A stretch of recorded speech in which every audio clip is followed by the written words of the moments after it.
आइए हम लोग आज के मनन के विषय की तरफ चलते हैं। परमेश्वर के पवित्र वचन जो इन दिनों में हम लोग मनन कर रहे हैं वो हमें मत्ती रचित सुसमाचार और उसके 8वें अध्याय से करते आ रहे थे।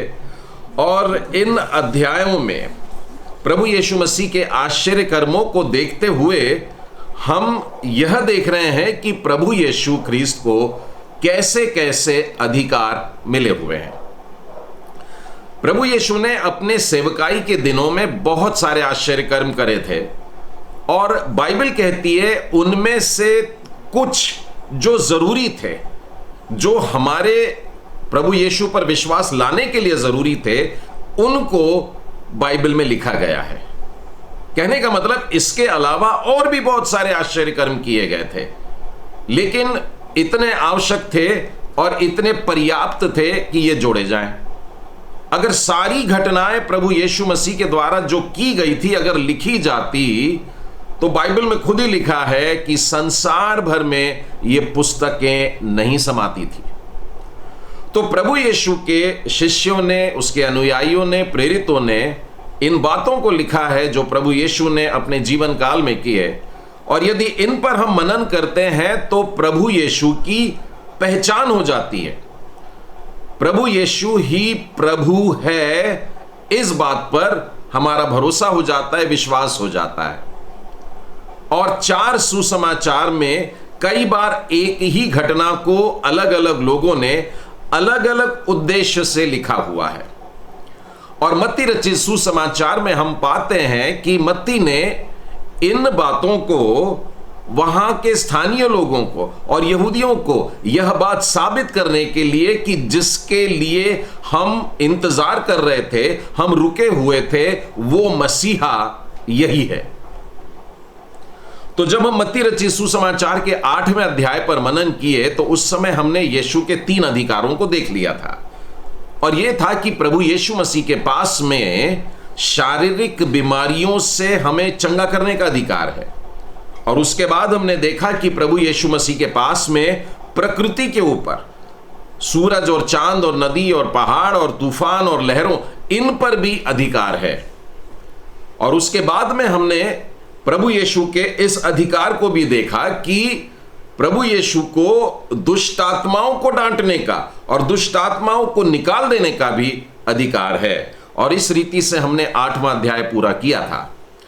आज हम लोग मत्ती रचित सुसमाचार के 9वें अध्याय में जाएंगे और प्रभु यीशु के पास में का एक और अधिकार सीखने वाले हैं। 9वें अध्याय के पहले 8 वचनों में हमें यह घटना मिलती है और इसका हेडिंग तो कहता है कि लकवे के रोगी का चंगा किया जाना। तो आप सोचेंगे हमने तो यह वाला विषय पहले ही ले लिया है कि प्रभु यीशु बीमारियों से चंगा करता है, लेकिन नहीं, ये घटना हम पढ़ेंगे तो आपको यह बात मालूम पड़ेगी कि प्रभु यीशु के पास में हम लोगों के पापों को क्षमा करने का भी अधिकार है। तो आज हम लोग एक थोड़ा सा डेलिकेट विषय पर मनन करने जा रहे हैं। मैंने अपने जीवन में यह बात अनुभव किया है कि मैं प्रभु यीशु मसीह के आश्चर्य कर्मों का प्रचार करूं ना, लोग बहुत अच्छा कहते हैं। मैंने बताया प्रभु यीशु मसीह पानी पर चलते हैं तो बच्चे एकदम उत्साही हो जाते हैं, ऐसा लगता है कि अभी बाहर निकल के कहीं पानी पर न चलने लग जाएं। प्रभु यीशु मसीह हजारों की भीड़ को खाना खिलाते हैं, वाह बहुत अच्छे यीशु। प्रभु यीशु शादी में खत्म हुए दाखरस को भी बना देते हैं, और वो भी नया वाला दाखरस, और वो भी ऐसा दाखरस जो इससे पहले कभी चखने में नहीं आया। और रे वाह, प्रभु यीशु बड़े प्यारे प्रभु यीशु हैं। बीमारों को चंगा करते हैं, अंधों को आंखें देते हैं, लंगड़ों को चलाते हैं और कोढ़ियों को अच्छा करते हैं, कुबड़ वालों को स्वस्थ करते हैं, दुष्ट आत्माओं को निकालते हैं। प्रभु यीशु मसीह आप कितने अच्छे हैं। और जहां प्रभु यीशु के प्रचार में मैंने यह बोलना शुरू किया कि प्रभु यीशु पापी को माफ करते हैं, तो लोग थोड़े से सहम जाते हैं, लोग थोड़े से ऐसे हो जाते हैं, बिल्कुल दब से जाते हैं कि अरे ये क्या प्रचार कर रहे हो। लेकिन बाइबल की जो सच्चाई है वो आश्चर्य कर्मों वाली बात नहीं है। आश्चर्य कर्म तो महज इसलिए थे कि लोगों के सामने यह बताए, कि लोगों का ध्यान खिंच जाए कि यह व्यक्ति जिसको तुम देख रहे हो यही वास्तव में प्रभु है, यही परमेश्वर का भेजा हुआ है, यही मसीह है, यही यहूदियों का राजा और यही शांति का राजकुमार, यही अद्भुत युक्ति करने वाला, यही है वो जो परमेश्वर का मेमना है, जो जगत का पाप उठा ले जाता है, पाप। तो सृष्टि के आरंभ से परमेश्वर पिता के मन में, यहोवा परमेश्वर के पास में एक विचार था कि पापों से छुटकारा हो जाए। लेकिन मनुष्य इस ही शब्द से भागता है। एक बार मैंने चर्च में पापों की क्षमा के ऊपर प्रचार किया था और सभा समाप्त हो जाने के बाद में बहुत सारे लोगों ने आकर के मुझे यह सिखाया कि चर्च में थोड़ी प्रचार करते हैं, चर्च जो होता है वो तो बचाए हुए लोगों का स्थान होता है, तुम ये वाला प्रचार बाहर किया करो, यहां पर मीठे सुसमाचार सुनाओ, अच्छी बातें सुनाओ, यानी हम लोग बच गए, अब हमारे लिए कितना अच्छा अच्छा अच्छा है। लेकिन प्रियो, मैं बताना चाहूंगा प्रभु यीशु ने आराधनालय में भी पापों की क्षमा का प्रचार किया है। यहां तक कि क्रूस पर चढ़ाए जाने से 3 दिन पहले भी हम उनको मंदिर में पाते हैं और वो यह बोल रहे हैं कि तुमने इस मंदिर को, परमेश्वर के घर को, प्रार्थना के घर को डाकुओं की खो बना दिया है, मंदिर को। तब आप ही बताइए कि पापों की क्षमा का प्रचार कहां करना चाहिए? डाकुओं की खो में करना चाहिए, जहां चोर उचक्के रहते हैं उनके सामने करना चाहिए, जो परमेश्वर का इनकार करते हैं ऐसे लोगों के सामने करना चाहिए। और इसीलिए पाप के विषय में बोलना बहुत जरूरी है। मैं तो यह समझता हूं आज संसार को जिस वचन की आवश्यकता है वो ये नहीं है कि प्रभु यीशु तुम्हें सारी बीमारियों से चंगा करता है। लोग ये नहीं सुनना चाहते हैं कि हमारा प्रभु यीशु हमको उन्नति और संपत्ति और लॉटरी और बंगले देता है। नहीं, आज संसार को अगर किसी सुसमाचार की जरूरत है तो वो केवल ये है कि प्रभु यीशु हमारे पापों को क्षमा करता है। ये आज की आवश्यकता है। The world needs this good news today. आज इस सुसमाचार के लिए तरस रही है दुनिया कि पापों की क्षमा के लिए मैं कहां जाऊं।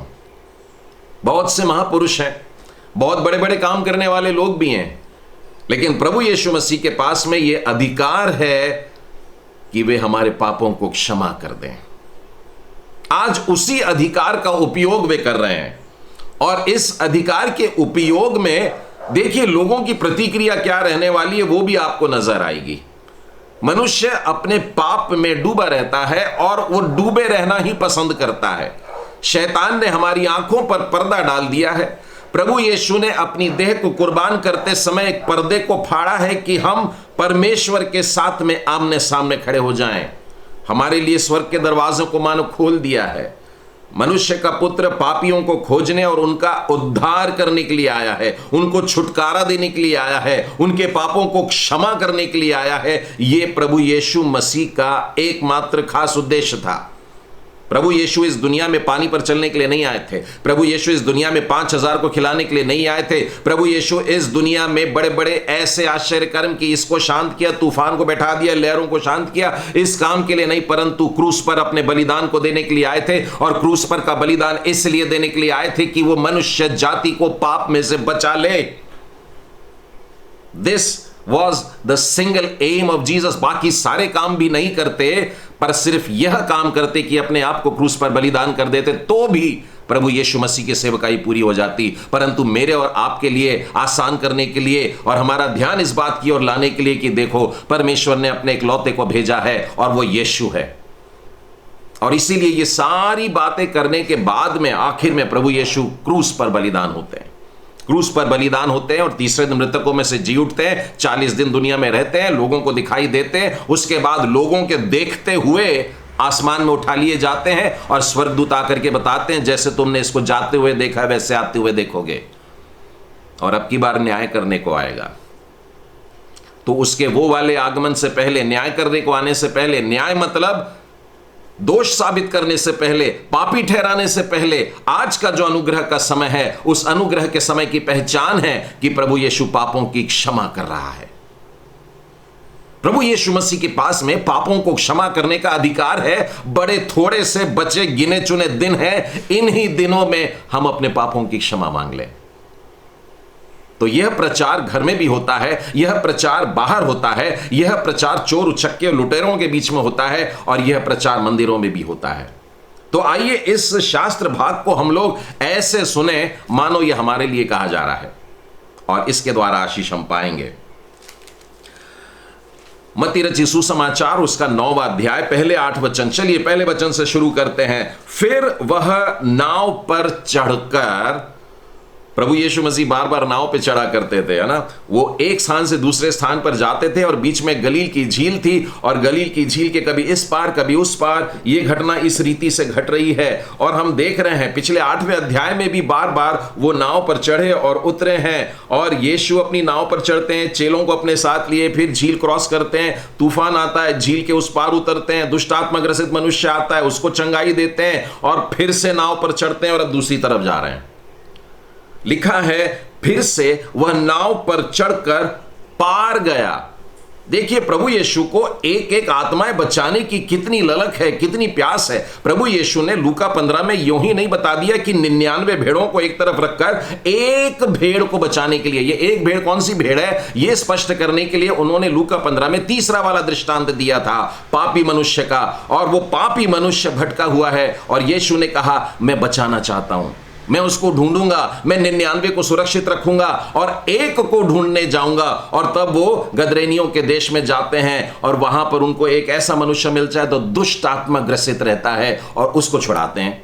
यानी एक आत्मा को बचाने के लिए प्रभु यीशु कितनी मेहनत करते हैं, क्योंकि वो आए ही इसी उद्देश्य से थे कि लोगों को पापों की क्षमा दे, शैतान के शिकंजे से छुड़ाए, शैतान के पाप के पंजों से छुड़ाए, शैतान के असर मृत्यु से छुड़ाए। और इसी उद्देश्य को वो पूरा करते हुए भागा दौड़ी कर रहे हैं। उनके पास में मात्र 3.5 साल है, और ये बचे हुए 3.5 साल में कितना सारा काम करना है। वे नाव पर चढ़े, इधर गए, वहां काम किए, एक पापी को बचाया, अब नाव पर चढ़ करके फिर से एक पापी को बचाने के लिए दूसरी तरफ जा रहे हैं।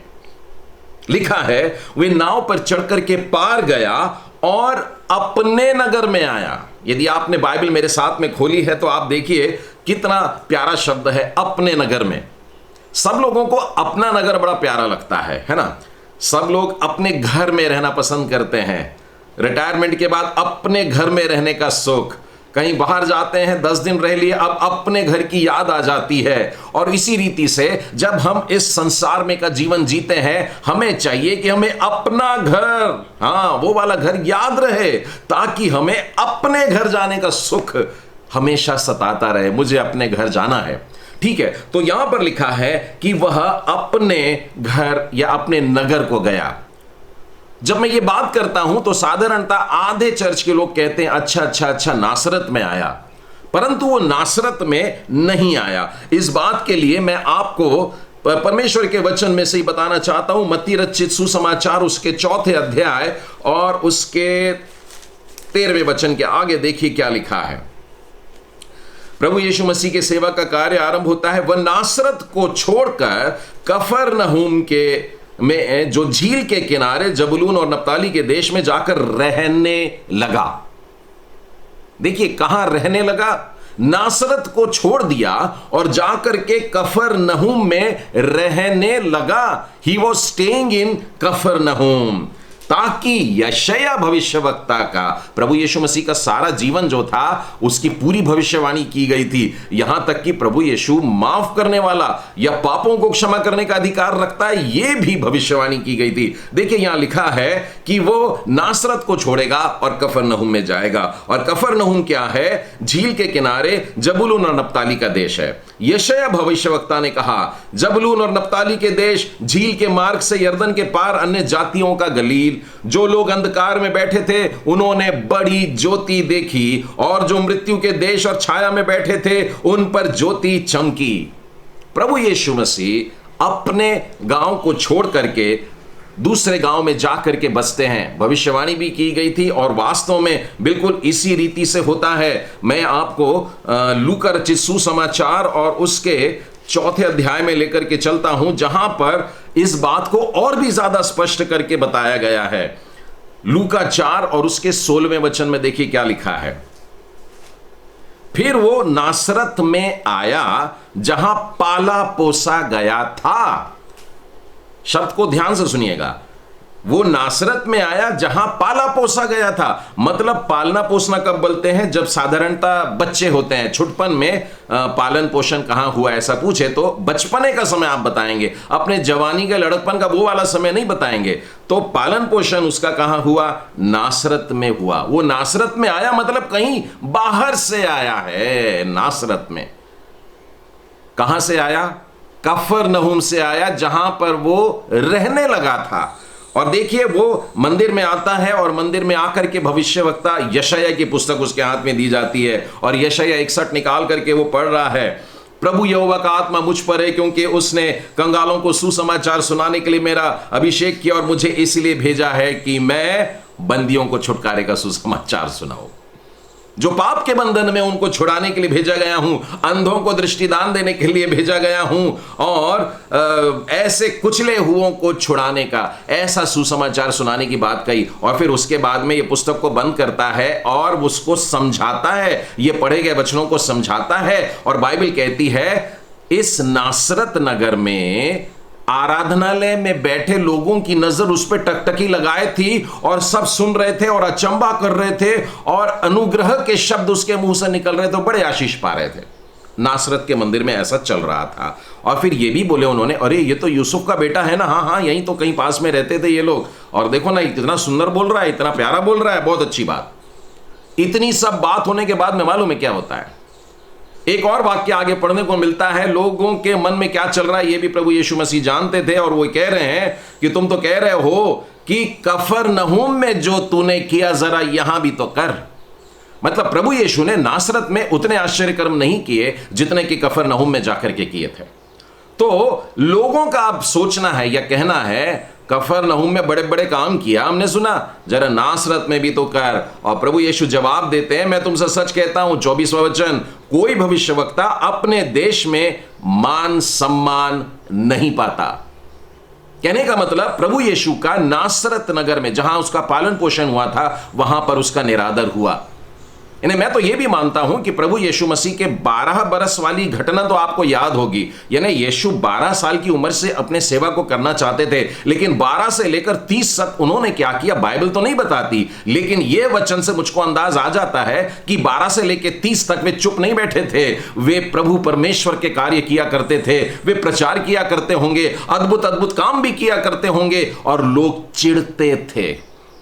नासरत के लोग चिढ़ते थे और इसीलिए प्रभु यीशु आज कफरनहूम से जब नासरत आए हैं तो लोगों को बता रहे हैं तुमने मेरा निरादर किया है, क्योंकि मैंने सच्चे परमेश्वर की बातें सुनाई, तुमने मेरा निरादर किया। और फिर उसके बाद में एलिया वाला उदाहरण देते हैं, एलीशा वाला उदाहरण देते हैं। और जैसे ये 2 उदाहरण देते हैं, ये लोग जो अभी तक मंदिर में बैठ करके वाह वाह कर रहे थे अचानक आग बबूला हो जाते हैं। और यहां पर लिखा है ये बातें सुनकर जितने लोग आराधनालय में बैठे थे, शब्द पर गौर करना, जितने लोग आराधनालय में बैठे थे वे सब क्रोध से भर गए और उठकर उसे नगर के बाहर निकाला और जिस पहाड़ पर उस नगर को बसा हुआ था उसकी कॉर्नर पर लेके गए ताकि उसको धक्का दे दें और मार डालें, उस चोटी पर से नीचे गिरा करके, परंतु उनके बीच से वो निकल जाता है।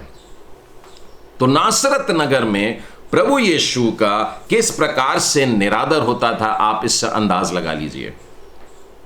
और यही कारण था कि वो इस पाले पोसे गए जिस नगर में था वहां से निकल करके कफरनहूम में जाकर के रखता रहता है और वहां जाके प्रचार कर रहा है, वहां जाकर के बड़े बड़े काम कर रहा है। तो यहां पर हम फिर से एक बार पाते हैं कि प्रभु यीशु ने मंदिर में रहकर, और वो भी नासरत के मंदिर में रह करके, पापों की क्षमा का प्रचार कर रहा था। आपको मालूम है उसने सारपत नगर की विधवा वाला उदाहरण दिया था और एलीशा के द्वारा नामान कोढ़ी को अच्छा किया जाने का। और उसने प्रश्न पूछा सारपत नगर की विधवा क्यों, क्या वो पूरे नगर में अकेली विधवा थी? और फिर नामान कोढ़ी के बारे में पूछा, क्या क्या उतने पूरे देश में एक नामान ही था जो कोढ़ी था? तो इन प्रश्नों के द्वारा लोग समझ गए कि यह हमारी तरफ इशारा कर रहा है कि हम अपने पाप में पड़े हैं, और जैसे ही पाप पर उंगली उठाई जाती है बड़ी चुभन होती है। कोई भी पसंद नहीं करेगा। आपको अगर कोई बीमार हो के ऐसा पूछ लें तो आप फिर भी अच्छा महसूस करोगे कि वाह, मेरे बारे में इतना सोचते हो। लेकिन किसी ने आपको पूछ लिया उंगली उठाकर, क्यों अपने पाप में पड़े हो, तो शायद आप अपनी जगह से उठकर दो चार उसको जमा दोगे, क्योंकि उसने आपके पाप पर उंगली उठाया है। आज प्रभु यीशु मसीह का वचन इसी बात को डील कर रहा है। यदि हमने इस वचन को ध्यान से सुन लिया, समझ लिया, तो आज एक बहुत बड़ी आशीष को हम लोग पाने वाले हैं। प्रभु यीशु मसीह को हमारे पापों के क्षमा करने का भी अधिकार है। ये देखिए, ये लिखा है कि प्रभु यीशु नाव पर चढ़ गए और अपने नगर में आ गए। ठीक है, तो अब मन में ध्यान रखना, वे कफरनहूम में है, नासरत में नहीं है। और देखो, कई लोग लकवा के एक रोगी को खाट पर रखकर उसके पास में लाए। यहां पर लिखा है कई लोग हैं, और उन्होंने एक लकवे के रोगी को, एक पैरालाइटिक पेशेंट को, पैरालाइसिस मतलब जो हिल फिर नहीं सकता, ऐसे पेशेंट को प्रभु यीशु के पास में लेकर के आए हैं। यदि इस घटना को आप मरकुस के 2 अध्याय में या लूका के 5वें अध्याय में पढ़ेंगे तो आपको पता चलेगा कि 4 लोग थे जो वास्तव में उसको उठाए थे। मतलब इसका यह है कि वो पैरालाइटिक पेशेंट जो है वो एक खाट पर लेटा हुआ था, और वो खाट को पकड़ करके 4 लोग चल रहे थे। 2 इस तरफ के कंधों पर होंगे और 2 उस तरफ के तरफ से थे, और ये उनको उठा करके लिए जा रहे थे। परंतु उस जगह भी अगर आप गौर करेंगे तो आपको पता चलेगा कि कई लोग वहां पर आते हैं। लूका मरकुस के 2 अध्याय में भी हमको यह बात मिलती है कि वहां पर कई लोगों ने लेकर के आया था, और लूका के 5वें अध्याय में जहां पर यह बात मिलती है 17वें वचन के आगे, वहां पर भी यही मिलता है कि कई लोग एक मनुष्य को, 18वां वचन पढ़ रहा हूं, लूका 5:18, और वहां पर भी यही लिखा है कि कई लोग, मतलब बीमार व्यक्ति एक और उसको यीशु के पास लाने वाले 50। कई लोग हैं। हम लोग जब संडे स्कूल में थे तो हम लोगों को यह कहानी ऐसे बताई गई थी कि एक बीमार व्यक्ति था, एक पैरालाइटिक पेशेंट था, और उसके 4 दोस्त थे, और ये 4 दोस्तों ने उसको लेकर के आए प्रभु यीशु के पास, और प्रभु यीशु उनको चंगा करते हैं। तो चलिए आज इसी घटना को फिर से एक बार देखेंगे कि कैसे क्या ये चंगाई की बात हो रही है। तो ध्यान रखेंगे, उस बीमार व्यक्ति को लाने वाले कई लोग थे। ये तीनों सुसमाचार में स्पष्ट हो गया कि कई लोगों ने उस बीमार को लाया। मैं बार बार ये कई बोल रहा हूं, आप लोग समझ गए होंगे कि कई बोल रहे, ठीक है, दिमाग में घुस गया। कई लोग, बीमार एक है लेकिन लाने वाले 4 नहीं, परंतु पीछे 40 और हैं। मेरे प्रियो, आज के समय में हम जो इतनी बड़ी संख्या में, अभी तो मैं एक ही ऑनलाइन फेलोशिप में हम लोग इस तरीके से जुड़े हुए हैं, लेकिन इस प्रकार की सैकड़ों ऑनलाइन सर्विसेज हो रही हैं, और जब चर्चेस खुल जाएंगे तो सैकड़ों की संख्या में लोग चर्चेस में भर भर करके आएंगे। कई लोग आएंगे, लेकिन प्रभु जी ये देख रहा है कि कई लोगों ने एक को लाया है क्या, एक व्यक्ति को लाया है क्या जिसे पापों की क्षमा की जरूरत है। इस बात पर आज ध्यान देंगे। कई लोगों ने एक व्यक्ति को लाया, और दूसरे मरकुस में अगर आप पढ़ेंगे तो वहां तो लिखा है कई लोगों ने 4 लोगों को मानो हायर किया, मानो कि 4 लोगों से आग्रह किया, या फिर उनको पेमेंट दिया होगा कि भैया ये 4 को उठाओ, ये 4 तुम लोग पैसा लो और इस लकवे के मारे को उठाओ, और हम जहां बोल रहे हैं वहां लेकर के चलो। तो कफरनहूम में एक खास घर में ये लोग इकट्ठा हुए हैं, और वहां पर जा करके प्रभु यीशु प्रचार का कार्य कर रहे हैं। ठीक है, अब मत्ती ने देखिए एक ही वाक्य में लिख डाला। क्या किया कि कई लोगों ने लकवे के रोगी को खाट पर रखकर यीशु के पास में लाया। यीशु ने उनका विश्वास देखकर लकवे के रोगी से कहा, और फिर वो आगे की घटना हो जाती है कि वो चंगाई को पा रहा है, यानी तुरंत बोल दिया। लेकिन अगर आप इस घटना को मरकुस में पढ़ेंगे और उसके बाद में अगर लूका में पढ़ेंगे तो बहुत ही विस्तार से बताया गया है कि वास्तव में क्या चल रहा है। कई दिन के बाद वो फिर कफरनहूम में आया और सुनाया गया वो घर में इकट्ठा है, और इतने लोग इकट्ठा हुए कि द्वार के पास जगह नहीं थी। इतने लोग कितने लोग, यानी कि जिनसे घर भर जाए, घर इतना भर गया है, दरवाजे के पास भी जगह नहीं, पोर्च में जगह नहीं, गेट तक जगह नहीं, अब क्या करें। अब कई लोगों ने लेकर के आया है इस बीमार को, आज इस इच्छा से लेकर के आया है कि आज प्रभु यीशु को दिखाएंगे। प्रॉब्लम यह हो गया है कि उस घराने में इतने सारे लोग इकट्ठा थे कि द्वार के पास में भी एंट्री करने को भी जगह नहीं बची, और वह उन्हें वचन सुना रहा था। प्रभु यीशु उन लोगों को प्रचार कर रहे थे, परमेश्वर के राज्य के बारे में सुना रहे थे। और जो इन लोग आए हैं, देखिए क्या करते हैं। और लोग एक लकवे के रोगी को 4 मनुष्यों से उठवाकर उसके पास में लेकर के आते हैं, परंतु जब वे भीड़ के कारण उसके निकट ना पहुंच सके, तब उन्होंने एक आइडिया करे। आपको मालूम है, यही वाली आइडिया जक्कई करता है। बहुत भीड़ थी, और इतनी भीड़ थी कि प्रभु यीशु को देख नहीं पा रहे हैं, प्रभु यीशु के पास में पहुंच नहीं पा रहे हैं। तब जक्कई ने क्या किया, वो भीड़ में घुसने की इच्छा त्याग करके ऊपर वाले मार्ग से गया। जक्कई ऊपर वाला मार्ग लेता है। आज की ये वाली घटना में भी ये कई लोग जो आए हैं, उन 4 लड़कों को बोल रहे हैं कि चलो हम ऊपर वाला मार्ग लेंगे। आज ये बाइबल इशारा कर रहा है, प्रभु यीशु से मिलने में तुमको कठिनाई हो रही है, तुम ऊपर वाला मार्ग लो तो प्रभु यीशु तुमको मिल जाएंगे।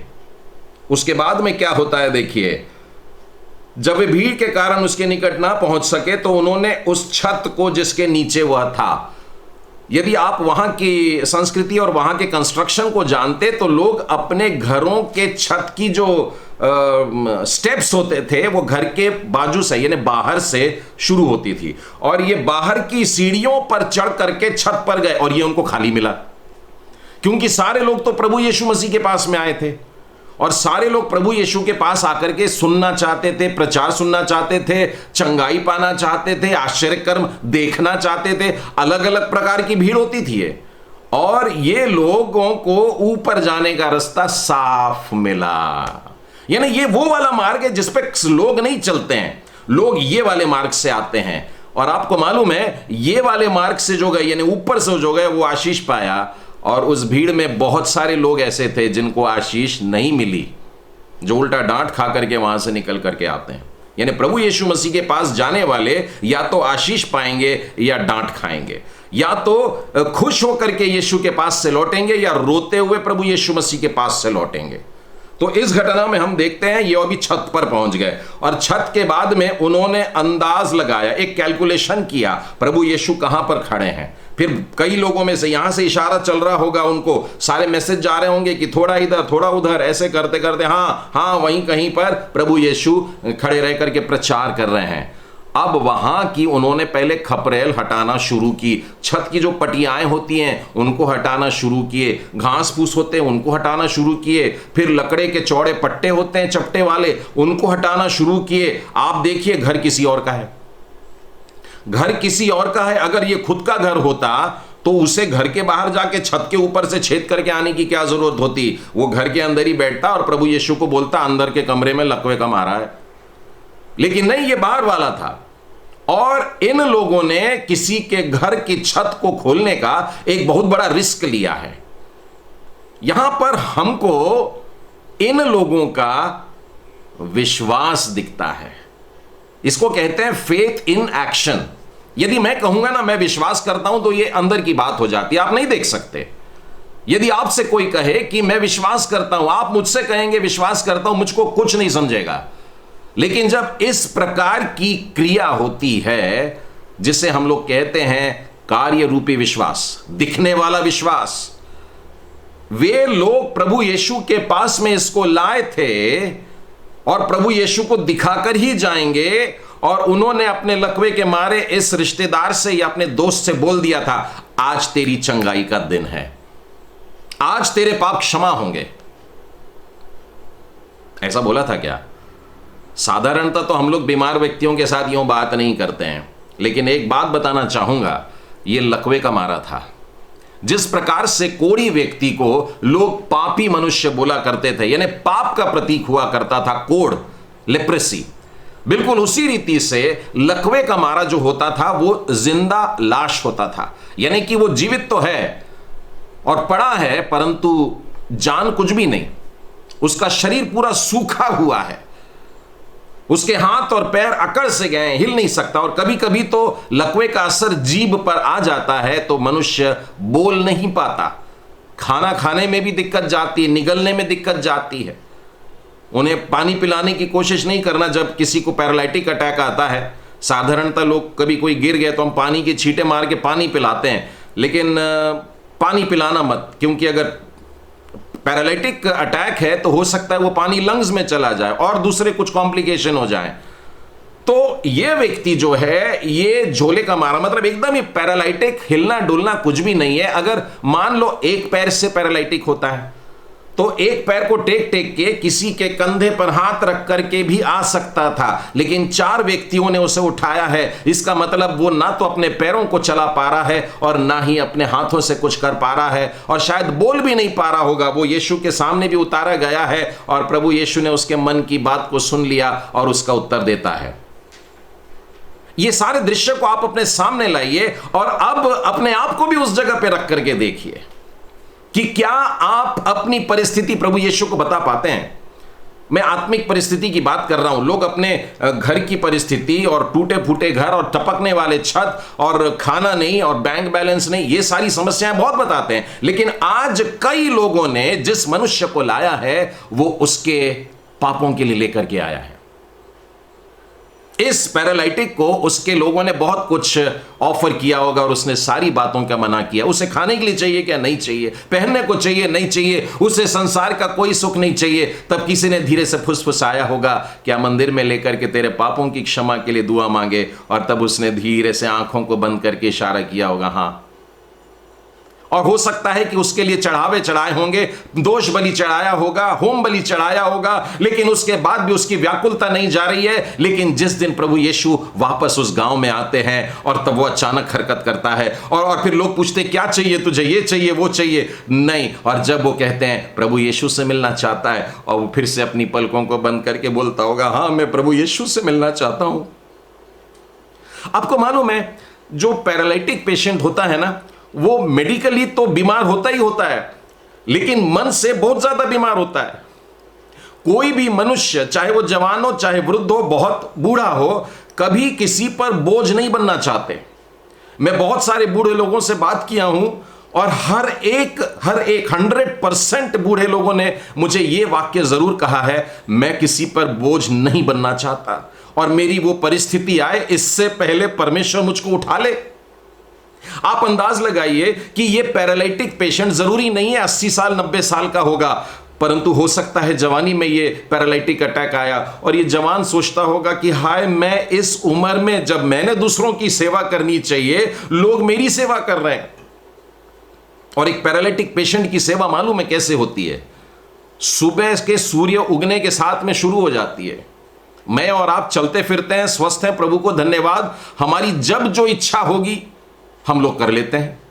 आपको आधी रात को भी उठ करके वॉशरूम जाना है, टॉयलेट जाना, आप उठे और चल दिए। लेकिन एक पैरालिटिक पेशेंट के बारे में सोचिए जो बिस्तर पर पड़ा है और उसका ब्लैडर मानो फुल हो गया है। अब वो क्या बोले?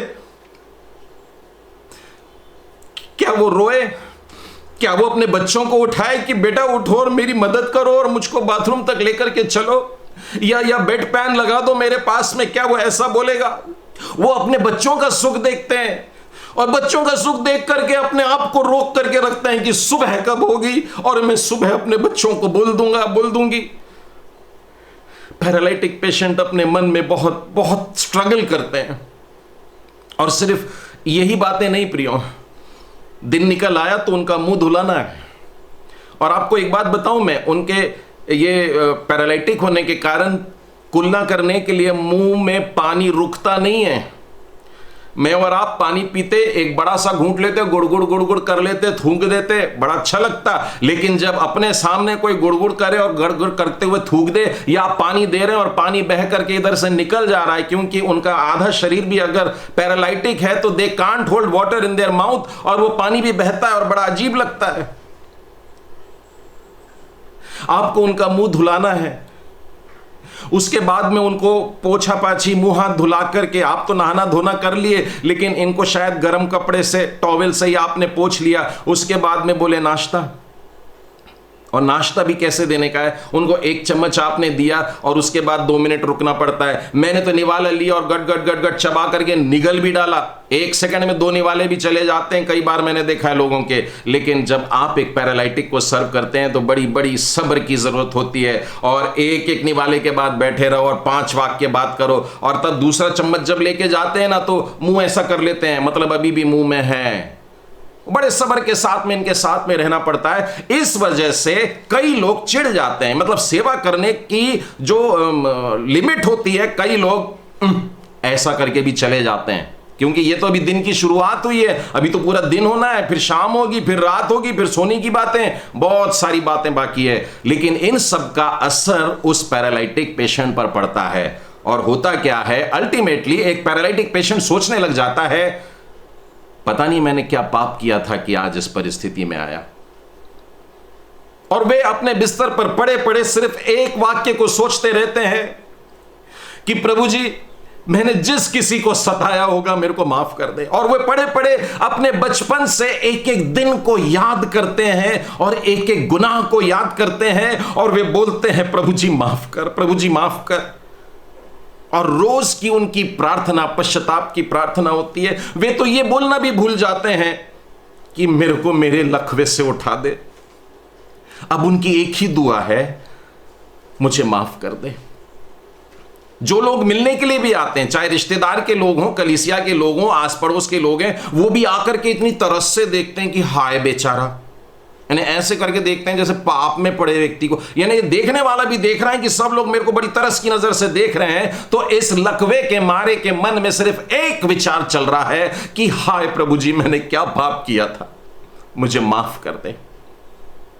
आज प्रभु यीशु मसीह इस ही बात को उसके चेहरे पर पढ़ रहे हैं, उसकी आंखों में पढ़ रहे हैं, उसके रिश्तेदारों के मन से पढ़ रहे हैं, उसके दोस्तों की आंखों में देख रहे हैं, जिन्होंने बड़ी ललक से यह काम को किया कि उन्होंने उस छत को खोलने की हिम्मत कर दिया। और मालूम है, किसी की छत खोल देना, क्या उस घर के लोगों ने माना होगा? उस घर के लोगों ने अगली वाली छत और भी बढ़िया बनवाई होगी, और इन लोगों ने, कई लोग थे ना, 40 लोग, उन्होंने बनवाकर दे भी दिया होगा, क्योंकि जिस उद्देश्य से आए थे आज वो उद्देश्य पूरा होने वाला है। और वो सबसे बड़ी आशीष है। ये सिर्फ चंगाई की बात नहीं है, किसी बीमारी से छुटकारे की बात नहीं है, ये अनंत के छुटकारे की बात है, स्वर्ग की टिकट कटाने की बात है। प्रभु यीशु बोलने वाले हैं, बेट पुत्र, तेरे पाप क्षमा हुए। लिखा है, प्रभु यीशु ने उनका विश्वास देखकर उस लकवे के रोगी से कहा। यहां पर देखिए 3 लोग नजर आ रहे हैं, एक प्रभु यीशु है, एक बीमार है, और एक वो लोग हैं जो छत पर खड़े हैं और छत से धीरे धीरे धीरे धीरे उस खाट को छोड़ रहे हैं। और ये 4 जन तो खाट को छोड़ रहे हैं, लेकिन ऊपर खड़े और भी 10-15 लोग हैं जो झांक के हाँ हाँ हाँ ठीक से छोड़ दो, यीशु के चरणों में छोड़ दो। और वो यीशु के चरणों में आ जाता है। आज मेरी और आपकी आवश्यकता यही है प्रियो, कि हम यीशु के चरणों पर आएं।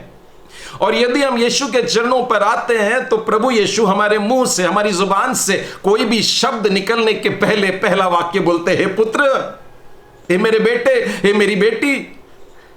इतना ही बोलते तो आधा सुख मिल जाता। अभी तक किसी मिलने वाले ने हे पुत्र करके बात नहीं किया होगा। जो मिलने के लिए आया उसने देख करके चुक चुक चुक चुक करके गया, अरे अरे अरे अरे अरे, ऐसा करके गया, सिर हिला करके गया, ऐसा करके गया, यानी इसकी दयनीय हालत, इसकी जान निकल जाए तो अच्छा होगा। लेकिन आज प्रभु यीशु ने बोला, हे मेरे बेटे। अब सोचिए इस लकवे के मारे के हृदय में क्या हुआ होगा। उछलने की इच्छा हो रही होगी उसकी, आज मुझको किसी ने बड़े प्यार से पुकारा है। और वो भी प्रभु यीशु ने पुकारा है, जिसके चरणों पे आज मैं आया हूं, उसने मुझको अपना बेटा बना लिया। चरणों पे आने का मतलब होता है नौकर। हम लोग अपने स्वामी के आंखों में आंख डाल के बात नहीं कर सकते। आप किसी बड़े अफसर के सामने ऐसे, बच्चों को देखिए, स्कूल की टीचर के सामने ऐसे आंख में आंख डाल के छाती निकाल के बात नहीं करते। यहां तो स्वर्ग का राजा है, और उसके चरणों में जब आया तो प्रभु जी, तेरा नौकर बनाकर ही मैं तेरी सेवा कर लूंगा, बोल रहा होगा मन में, अगर बोल सकता तो। लेकिन यीशु ने कहा, मेरे बेटे, लूका 15 में बेटा जब लौट के आया तो यही बोल रहा था, तेरे चरणों में बैठूंगा पिताजी, तू मेरा स्वामी बन करके रहना, मेरे को बस तेरे चरणों के पास बैठने को रहने देना। लेकिन उस बाप ने बोला मेरा बेटा, और उसको गले लगा लिया, उसके पापों को क्षमा किया। पहले ही शब्द से पकड़ में आ गई ये बात कि प्रभु यीशु ने देखे कितने प्रेम से उसको देखा है, उसको बोला हे पुत्र। और ये बोलने का कारण क्या था मालूम है? यीशु ने उनका जो ऊपर से उतार रहे थे उनका विश्वास देखकर इससे बोला। आज मेरी और आपकी बारी जब आती है, हम लोग बोलते हैं हम तो बचाए हुए हैं, वी आर सेव्ड पीपल। लोगों ने मुझसे कहा हम तो चर्च जाने वाले लोग हैं, ये वाले पाप क्षमा का सुसमाचार कहीं और सुनाना। लेकिन आज प्रभु यीशु मसीह ऊपर देखना चाहता है। प्रभु यीशु मसीह आज हमारी भीड़ की तरफ, हमारी तरफ देख करके और हमारे विश्वास को देख करके उन पापियों को बचाना चाहता है। क्या हम में वो विश्वास देख रहा है? आज भारत देश में न जाने कितने सारे लकवे के मारे लोग हैं। आज इस देश में ऐसे लोग हैं जो हिलडुल नहीं सकते, शैतान ने उनको बांध करके रखा है, वे अपने बंधनों से छूट नहीं पा रहे, पाप के बंधनों से छूट नहीं पा रहे। बहन जब मध्यस्थी की प्रार्थना कर रही थी तो मैंने देखा 4 बार उसने बोली कि जवान लोग खुदकुशी करने के लिए दौड़ते हैं, आत्महत्या करने के लिए दौड़ते हैं। ये शैतान का वो तरीका है। पिछले ही संडे मैंने आपको दुष्ट आत्माओं के बारे में बताया था। वे चाहते हैं कि हम अपनी जान ले ले। हम बैठकर देखते रहें, हम बैठ करके व्हाट्सएप में उनकी झूलती तस्वीरें देखते रहें, पानी पर तैरती औंधी तस्वीरें देखते रहें, टीवी पे आने वाले उसने हत्या किया गया या उसने खुदकुशी किया, ये फुड़ते रहें, सुनते रहें। आज प्रभु यीशु मसीह उस भीड़ को देखना चाहता है और लिखा है उस भीड़ के विश्वास को देखकर, उन लोगों के विश्वास को देखकर यीशु ने उस लकवे के मारे से कहा। लकवे का मारा खुद की प्रार्थना नहीं कर पा रहा है। आज मेरे इर्द गिर्द रहने वाले लोग प्रार्थना नहीं कर पा रहे हैं, लेकिन मेरी जबान खुली है, मैं प्रभु के सामने खड़ा रहता हूं। हम लोग जो विश्वासी कहलाते हैं प्रभु के सामने जाके खड़े रहते हैं। यीशु हमारी तरफ देख करके उन लोगों को अच्छा करना चाहता है। यीशु ने उनका विश्वास देखकर लकवे के रोगी से कहा, हे पुत्र। प्रभु यीशु मसीह के प्रेम को उंडेलने की ताकत हमारे पास में है। प्रभु यीशु की क्षमा को भारत देश पर अगर उंडेलना है, हमारे पास में ताकत है, हमारे विश्वास को देखकर। और ये कोई पहली घटना नहीं है, इससे पहले भी हम लोगों ने देखा था। प्रभु यीशु मसीह एक बीमार व्यक्ति की गुजारिश को, एक उसके स्वामी को बात कर रहे हैं और वो स्वामी कहता है कि मेरा सेवक वहां पर बीमार है। तो यीशु कहते हैं चलो चलते हैं। उसने कहा मैं इस लायक नहीं प्रभु जी, आप यहीं से बोल दीजिए, वो वहां ठीक हो जाएगा। और प्रभु यीशु पलटते हैं और अपने लोगों से कहते हैं, उसके पीछे आने वाले लोगों से कहते हैं, मैंने इजराइल में भी ऐसा विश्वास नहीं देखा। मतलब प्रभु यीशु विश्वास को लिए तरस रहे हैं, विश्वास देखना चाहते हैं, भीड़ में विश्वास देख रहे हैं, वे ढूंढ रहे हैं कि मुझे एक विश्वासी मिल जाए। पुराने नियम में भी यही बात मिलती है, परमेश्वर ऐसे व्यक्ति की खोज में है जो इस पीढ़ी के लिए मध्यस्थी कर ले। There must be someone willing to stand in between. परमेश्वर और मनुष्य जाति के बीच में खड़े रहने वाला क्या कोई एक मुझको मिल जाएगा? ऐसा परमेश्वर पूछ रहा है। यदि हम विश्वास करेंगे तो हम इन लकवे के मारे इन पापी लोगों को बचा सकते हैं। यीशु ने कहा, हे पुत्र ढाढ़स बांध। ये लो, अब वो बिस्तर पे पड़ा है, अपनी खाट पे पड़ा है, वो हिलडुल नहीं सकता, लेकिन टूट चुका है, निराश हो चुका है। दुनिया की सब बातें कोशिश कर ली, सब प्रकार की पैथी ट्राई कर ली, सारे डॉक्टरों के पास में जाके सब कुछ उड़ा दिया, लेकिन कुछ नहीं हुआ। यीशु कहता है ढाढ़स बांध, हिम्मत रख, खंबीर हो। आज तू उद्धार के सामने खड़ा है, आज तू परमेश्वर सृष्टिकर्ता के सामने खड़ा है, जिसने तुझको बनाया। आज तू उसके सामने खड़ा है, जिसने तेरे हाथ और पांव को रचा है, जिसने तेरे आंख और नाक और मुंह और सब अंगों को बनाया, तेरे भीतरी अंगों को जिसने बनाया, आज तेरे सामने खड़ा है। इसलिए ढाढ़स बांध। मेरे प्रियो, आश्चर्य कर्म करना मेरे और आपके बस की बात नहीं है, लेकिन हम इन लोगों को यीशु के पास में ला सकते हैं, इतनी तो कुव्वत रखते हैं। हम बीमारों को प्रभु यीशु मसीह के पास में ले जाके रख दें, इतना ही करना है। बाकी यीशु के शब्द है ढाढ़स बांध।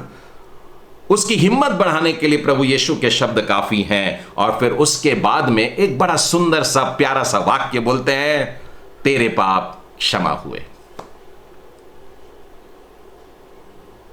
देखिए क्या हुआ, प्रभु यीशु के मुंह से शब्द निकले, तेरे पाप क्षमा हुए। मैं समझता हूं खाट पर पड़ा हुआ व्यक्ति आनंद से, हम लोग बच्चों को सिखाते हैं खुशी के मारे, ओ यस यस यस, वो पैरालिटिक पेशेंट कर नहीं पा रहा, लेकिन उसकी आत्मा उछल पड़ी अंदर से। यहां लिखा नहीं कि ऊपर सेलिब्रेशन शुरू हो गया। जो लोग वहां ऊपर खड़े रह करके उसको छोड़ रहे थे, और वो जिन्होंने लेकर के आया था कई लोग, वे सब लोग आनंदित हुए कि प्रभु यीशु ने इस व्यक्ति के पापों को क्षमा कर दिया। यहां पर मैं एक बात स्पष्ट करना चाहूंगा, बहुत से लोग बीमारी को पाप के साथ में ऐसा जोड़ लेते हैं कि जब कोई पाप किया तो बीमारी आई। वास्तव में परमेश्वर ने बीमारी को बनाया नहीं था, और यह सच है कि पाप की वजह से जो अदन की बारी में हुई थी, वहीं से बीमारियां और मृत्यु शुरू हुई। लेकिन आज हर बीमारी पाप का कारण, और पाप की वजह से हर एक बीमारी नहीं आती। प्रभु यीशु से एक बार एक चेले ने पूछ लिया था, उसके चेलों ने, कि इसने या इसके मां बाप ने क्या पाप किया था कि अंधा पैदा हुआ? और प्रभु यीशु ने कहा, नहीं, ना तो इसने पाप किया, ना इसके मां बाप ने पाप किया था, परंतु यह इसलिए हुआ कि परमेश्वर की महिमा होती। और उसी रीति से आज जब प्रभु यीशु ने उसके पापों को क्षमा किया, यहां पर नहीं लिखा है कि लकवे का रोगी खड़ा हो गया। इसका मतलब, अगर मान लो पाप के कारण लकवा होता तो पाप क्षमा हो गए, तो लकवे का रोगी खड़ा हो जाना चाहिए था। लेकिन लकवे का रोगी अभी भी बिस्तर पर पड़ा है, उसके अभी पाप क्षमा हुए हैं। अब देखिए, मैं और आप परमेश्वर से क्या मांगते हैं अपनी दुआओं में? हमारे पास में दो ऑप्शन है, या तो हम अपनी चंगाई को मांग ले या पापों की क्षमा को मांग ले। अगर चंगाई को मांगेंगे तो हम खड़े हो जाएंगे और दौड़ने भागने लगेंगे, और यदि हम पापों की क्षमा मांगेंगे तो दौड़ना भागना नहीं हो रहा है। एक बार प्रभु यीशु के पास में एक अंधे को भी लाया गया, तो प्रभु यीशु ने उसकी ओर तरस से देखा, क्योंकि उसके अंदर उसको दो बीमारियां दिखी, और वो पापी मनुष्य था और वो अंधा भी था। और यीशु ने उससे पूछा, बता तू क्या चाहता है मैं तेरे लिए करूं? तो उसने उस दिन चुना था कि प्रभु जी मैं देखना चाहता हूं। तो बोले ठीक है, देखने लग, और उसके बाद बोले जा। उसके बाद में उसको पूरी चंगाई, सेकंड वाली या असली वाली चंगाई नहीं मिली। लेकिन यहां पर ये पैरालिटिक पेशेंट और वो चार भाई और वो कई लोग जिस इच्छा से आए थे, आज उस इच्छा को देखा। प्रभु यीशु ने उसको देखा, प्रभु यीशु ने उनको देखा, उनके विश्वास को देखा, और इस बेटे से कहा, इस व्यक्ति से कहा, हे मेरे बेटे, हे पुत्र, हिम्मत रख, तेरे पाप क्षमा हुए। अब जब ये बात हुई, आप लूका में पढ़िएगा, उस घर के भीतर कौन लोग जमा थे? वहां पर व्यवस्थापक लोग थे, वहां पर फरीसी लोग थे, वहां पर शास्त्री लोग थे, वहां पर सारी बातों के जानने वाले बहुत सारे लोग थे, और वे सब गुस्सा हो गए।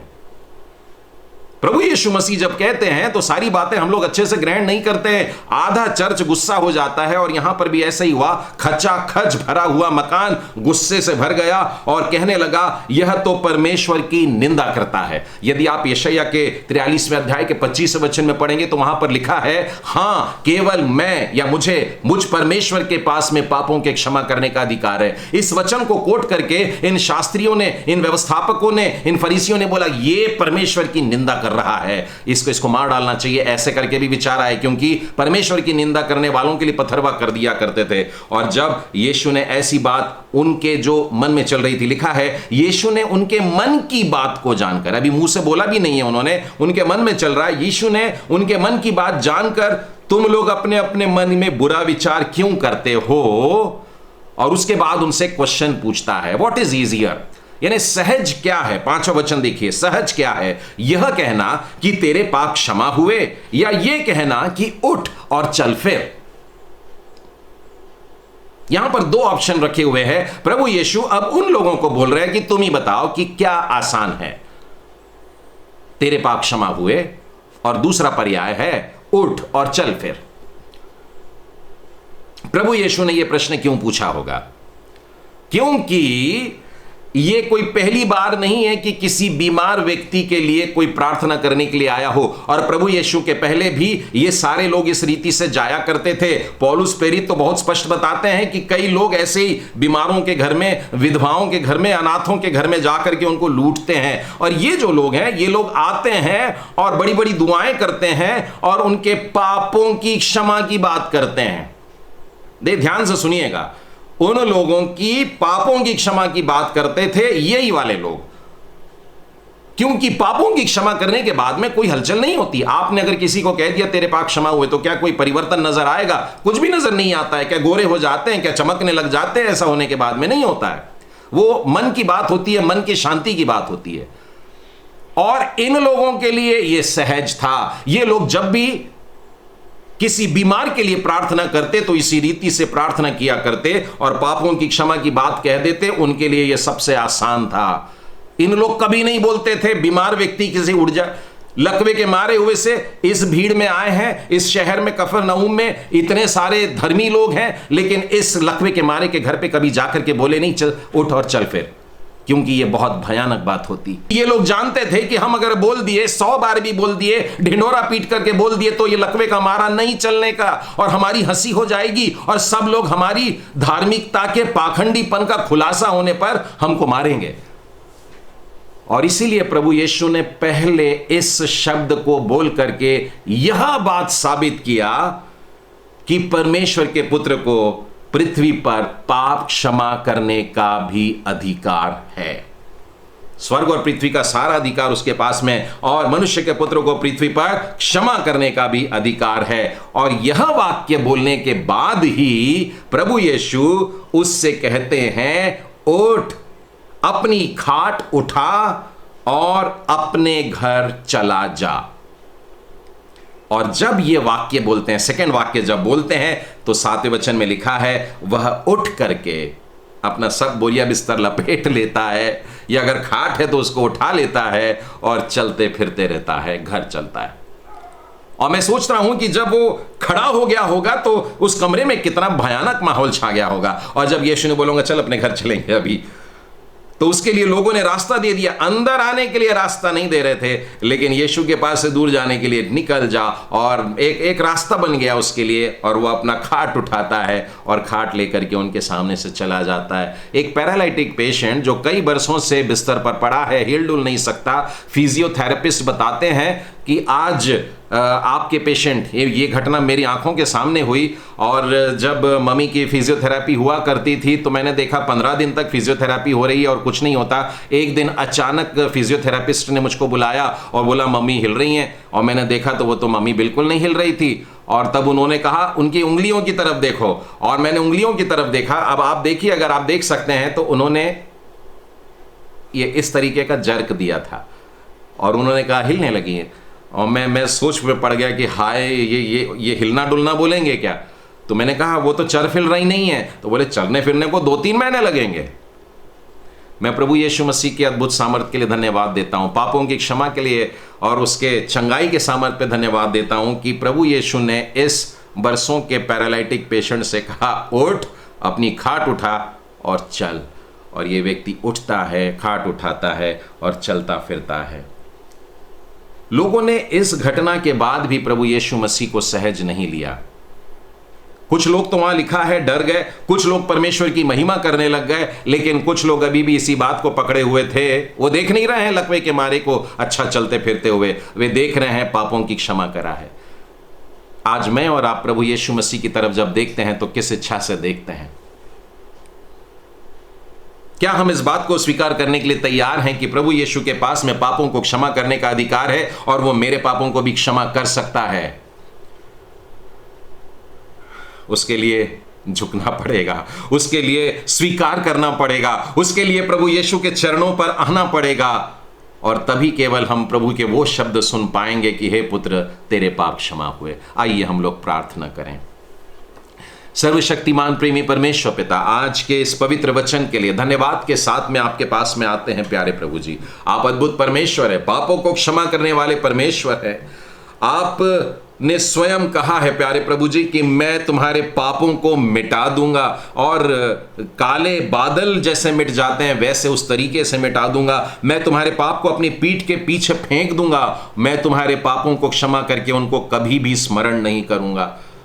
पूरब से पश्चिम जितनी दूर है उतने ही दूर आपने मेरे गुनाहों को कर दिया। आप अद्भुत परमेश्वर हैं। आप पापों को क्षमा करने वाले, विलंब से क्रोध करने हारे परमेश्वर। और जबकि हम बचे हुए अनुग्रह के कुछ दिन में जी रहे हैं प्रभु जी, यही समय है जब हम अपने प्रभु से पापों की क्षमा मांग सकते हैं। यदि अभी भी मसीही मंडली में आ जाते हैं, चर्चेस में शामिल हो जाते हैं, लेकिन यीशु के लहू से धुले नहीं हैं, तो हम परमेश्वर के आंगन में कभी प्रवेश नहीं करने पाएंगे। आज मैं अपने आप को प्रभु जी आपके चरणों में लाता हूं, और जितने भी इस वचन को सुन रहे हैं प्रभु जी, उनके भी पश्चातापी हृदय के साथ में आपको इनके ऊपर हाथ रखने को विनती करता हूं प्रभु जी। इनमें से जितने गिड़गिड़ा के आपसे विनती कर रहे हैं प्रभु जी, आज के दिन की मेरे गुनाहों को माफ करिए प्यारे प्रभु। मैं आपको अपने जीवन में बुलाता हूं। मैं आगे को एक नया जीवन जीना चाहता हूं। मैं एक अधमरा सा जीवन, पड़ा हुआ सा पैरालाइटिक का जीवन नहीं जीना चाहता। मैं आपके लिए हरकत करना चाहता हूं। मैं आपके लिए चलना फिरना दौड़ना चाहता हूं। मैं अपने विश्वास के द्वारा बहुत सारे लकवे के मारों को बचाना चाहता हूं। बहुत सारे पापियों तक प्रभु यीशु मसीह के उद्धार का सुसमाचार लेकर के जाना चाहता हूं। ऐसे सब लोगों की प्रार्थना आज के इस समय में सुनी जाए प्रभु। हे प्यारे परमेश्वर पिता, मैं इस समय विनती करता हूं, हमारे फेलोशिप में जितने भी लोग जुड़े हैं और आपसे दुआ कर रहे हैं अपनी शारीरिक चंगाई के विषय में, प्रभु यीशु आपका पवित्र स्पर्श, आपका चंगाई देने वाला स्पर्श प्रभु उनको छू ले। और प्रभु जी, आपने कहा, हे मेरे बेटे, हे मेरी बेटी, हिम्मत रख, तेरे पाप क्षमा हुए हैं।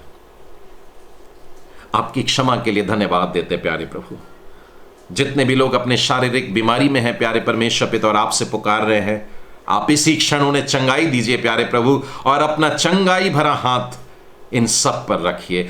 हमारे ही अपराधों के कारण आप पकड़ाए गए प्रभु, और हमारी बीमारियों की वजह से आप पर कोड़े पड़े हैं, और आपके कोड़े खाने से हम चंगे हो गए हैं। हे प्रेमी परमेश्वर पिता, हम आज के समय में प्यारे प्रभु जी पूरे देश के लिए भी प्रार्थना करते हैं, वरन पूरे विश्व के लिए प्रार्थना करते हैं और विनती करते हैं प्यारे प्रभु जी, इससे पहले कि कोरोना वायरस की विनती हम करें या बीमारियों की विनती हम करें प्रभु, चंगाई की प्रार्थना करें, हम अपने आत्मिक हालात को प्रभु आपके सामने रखते हैं। और इस देश पर और पूरे विश्व पर एक एक व्यक्ति पर प्रभु जी आपकी दया हो जाए, और वे प्रभु यीशु मसीह के नाम से, उसके लहू से, उसके बलिदान से पापों की क्षमा को पाए। ऐसा होने दीजिए। आपके प्रेम के लिए धन्यवाद देते हुए हम अपना जीवन आपके पवित्र हाथों में सौंपते हैं, और इस प्रार्थना को अपने उद्धारकर्ता प्रभु यीशु मसीह के नाम में मांगते हैं। सुनो, ग्रहण कर। आमीन।